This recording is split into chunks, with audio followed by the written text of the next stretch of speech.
বিসমিল্লাহির রহমানির রহিম। ভাই ও বোনেরা, যে যেখান থেকে আমাকে দেখছেন এবং শুনছেন, আপনাদের সবাইকে আমার সালাম, আসসালামু আলাইকুম। আশা করি আপনারা ভালো আছেন, আমিও ভালো আছি। UK property gossip by Tasmina YouTube চ্যানেলের পক্ষ থেকে জানাই শুভেচ্ছা। এখন আপনাদের সাথে যে ব্যক্তিকে নিয়ে কথা বলতে চাচ্ছি তার নাম হচ্ছে আনিসুল হক। তিনি বাংলাদেশের সাবেক আইনমন্ত্রী, শেখ হাসিনার খুব কাছের লোক। গত 15-16 বছরে আওয়ামী সরকারের শাসনামলে দাপটের সাথে যিনি দুর্নীতি করে গেছেন, তিনি আনিসুল হক, যার বাড়ি ব্রাহ্মণবাড়িয়ায়।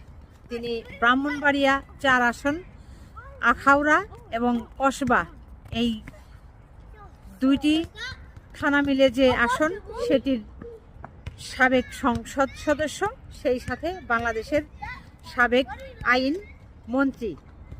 তো তার যে বান্ধবী তৌফিকা করিম, তিনিও আর এক দুর্নীতিবাজ। তো বলতে হয় তৌফিকা করিমের কপাল ভালো যে আনিসুল হকের মতো একজন লোকের সাথে তার বন্ধুত্ব হয়েছিল। বন্ধু বলে কথা, না হলে এই আনিসুল হক বাংলাদেশের মানুষের টাকা মেরে খেয়ে 400 কোটি টাকা দিয়ে একটি ব্যাংক প্রতিষ্ঠা করেছে, যে ব্যাংকের নাম সিটিজেন ব্যাংক। আর সেই ব্যাংকের চেয়ারম্যান বানিয়েছিল এই বান্ধবী তৌফিকা করিমকে। কি কপাল! হ্যাঁ, এমন বন্ধু কয়জনের আছে আপনারা কমেন্ট করে জানাবেন, যে 400 কোটি টাকা দিয়ে এই তৌফিকা করিমের বন্ধু বাংলাদেশের আওয়ামী লীগের সাবেক আইনমন্ত্রী ব্যাংক বানায়, আবার সেই 400 কোটি টাকার ব্যাংক প্রতিষ্ঠা করে সেই ব্যাংকের চেয়ারম্যান বানায় বান্ধবীকে। এরকম কপাল! হ্যাঁ, কি কপাল! মানে লুটপাট কাকে বলে?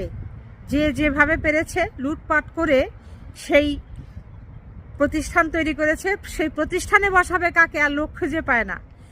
মানে এখন বান্ধবীদেরকে ধরে এনে সেখানে বসায়। আপন ভাই বোন, তারপর হচ্ছে মা বাবা, শালা শালি, এদের সবাইকে মনে করেন যে দেওয়া শেষ, অফুরন্ত দেওয়া হয়ে গেছে। তাদেরকে এই আওয়ামী লীগের সরকারের হাসিনার মন্ত্রী, উপমন্ত্রী, প্রতিমন্ত্রী, সংসদ সদস্যরা এমন দেওয়া দিয়েছে যে তাদের আর রাখবার জায়গা নেই। শেষে এসে এই যে দেখেন বান্ধবীদেরকে দিয়েছে।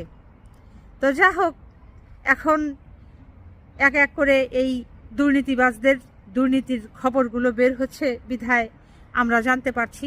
সাংবাদিক ভাই বোন যারা নিরলস পরিশ্রম করে যাচ্ছেন এবং যারা এই এখন ক্ষমতায় আছেন, কাজ করছেন, তারা এক এক করে তাদের প্রচেষ্টায় এগুলো যে বের হয়ে আসছে, তাদেরকে অসংখ্য ধন্যবাদ, আন্তরিকভাবে তাদের প্রতি কৃতজ্ঞতা জানাই। এখানে আরও একটি কথা বলে রাখা ভালো, যে আপনারা সবাই জানেন শেখ হাসিনার মন্ত্রী, বাংলাদেশের আওয়ামী লীগের সাবেক আইনমন্ত্রী আনিসুল হক, তাকে অনেক আগেই গ্রেপ্তার করা হয়েছে। তিনি বর্তমানে জেলে আছেন। তো এখন তার বান্ধবী তৌফিকা করিম, তাকেও আটক করা হবে, তাকেও জেলে প্রেরণ করা হবে।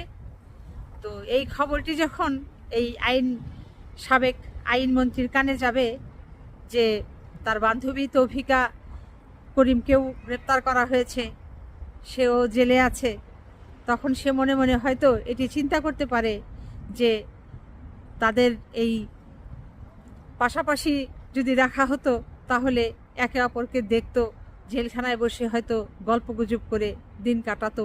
এরকমটা হয়তো চিন্তা করতেও পারে। মানুষের মন বলে কথা, বলা তো যায় না কার মনে কি বলে।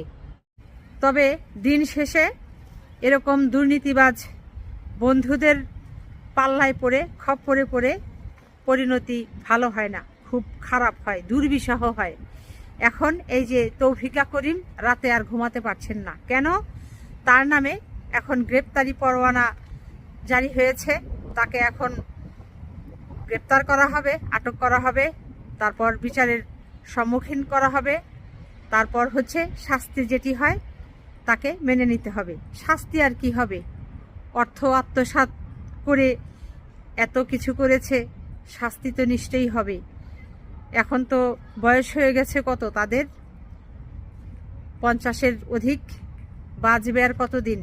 যদি এই আগামী আরও 20 বছর 25 বছর জেল হয়, জেলে থাকে, তাহলে আর জীবনই তো শেষ, অর্থ দিয়ে আর কি করবে?